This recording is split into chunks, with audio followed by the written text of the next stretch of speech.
Brilliance Audio presents the unabridged recording of The Miles Between by Mary E. Pearson, performed by Jeannie Stith. Chapter 1. I was 7 the first time I was sent away. This raised eyebrows, even among my parents' globe-trotting friends, and I was brought back home in short order. Rumors are embarrassing, you know. A nanny was employed, but that only partially solved their problem. I was still in the house. I was seen and heard. When I turned 8 years old, it seemed reasonable to send me off again, and they did. They never kept me at any one place for long.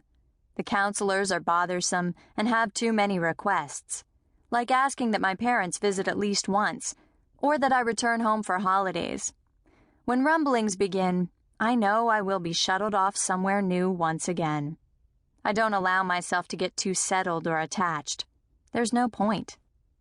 I came to Hedgebrook when I was 15. That was almost 2 years ago.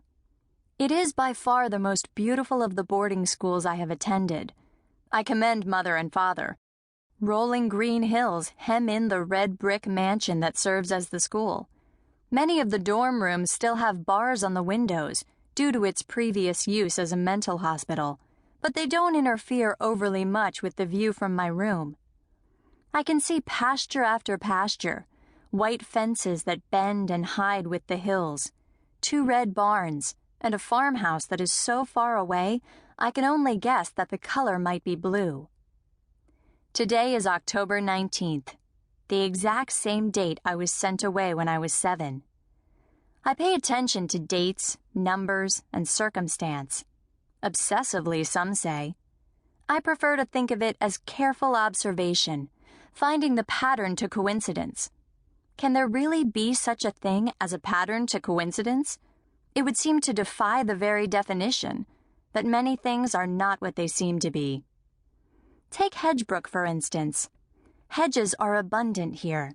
They separate gardens, stables, and fields. Some are large and loose and move in the wind like sheets billowing on a line. Others are small and tight, like nervous turtles hunched in their shells.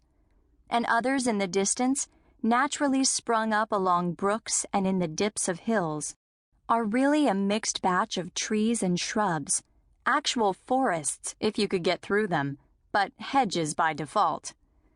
And then there are the brooks. There are 4 within a short stroll of Hedgebrook.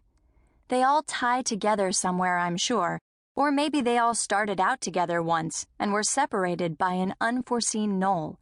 But they thread around Hedgebrook like thin shoelaces, so there is always some babbling within earshot.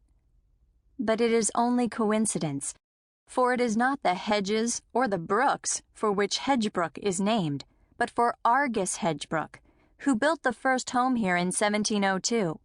Not a tremendous coincidence. Some would say none at all. But still, I think about it and wonder, like I wonder about today. I snap my sheet as I have done every morning since I have been here. Schedules are the lifeblood of Hedgebrook. Failure to follow the prescribed routine has consequences, and I am resigned to that because, really, Hedgebrook is a place I can sink into. I wouldn't say I love it, but I can feel invisible, which is not such a bad thing to be. It fits around me comfortably, like my gray chenille robe. But mind you, I am not attached to Hedgebrook. I wouldn't be so foolish as that. My Aunt Edie visits every 3 months. It is not easy for her. As rich as my parents are, she is poor. Not destitute poor, but traveling is a luxury for her. She tried to get custody of me when I was 10, but I suppose she couldn't outmuscle my parents' lawyers. Nothing came of it. But every time she visited, she would tell me she loved me, and every time I would ask why my parents wouldn't let me live at home, and every time she would turn away and wipe at her eyes. I don't ask her anymore. I enjoy her visits, and I don't like to see her cry. Crying is something I avoid watching and doing. Nothing comes of it either. I learned that